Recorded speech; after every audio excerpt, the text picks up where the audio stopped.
আমার আজকের নিবেদন কবি সুনীল গঙ্গোপাধ্যায়ের সেই সব স্বপ্ন। কারাগারের ভেতরে পড়েছিল জ্যোৎস্না, বাইরে হাওয়া, ভীষণ হাওয়া, সেই হাওয়ায় নশ্বরতার গন্ধ। তবু ফাঁসির আগে দীনেশ গুপ্ত চিঠি লিখেছিল তার বৌদিকে,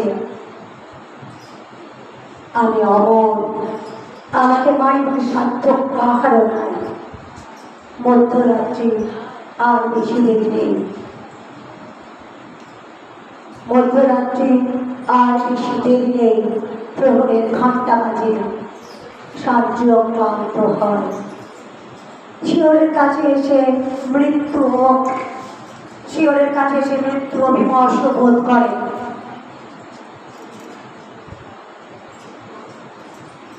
শিয়রের কাছে এসে মৃত্যু অবিমর্ষ বোধ করে। কন্টেন্ট সেলে বসে প্রত্যুত ভরসাদ লিখছে, মা, তোমার প্রত্যুত কি কখনো মরতে পারে? আজ চারদিকে চেয়ে দেখো, লক্ষ প্রত্যুত তোমার দিকে চেয়ে হাসছে। আমি বেঁচেই রই না মা, অক্ষয়। সে কোথায় কেউ জানে না। বাড়ি থেকে বেরিয়েছিল ছেলেটি, আর ফেরেনি।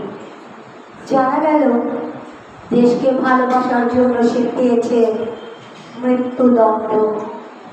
শেষ মুহূর্তের আগে পোস্টকার্ডে ভবানী ভট্টাচার্য লিখেছিল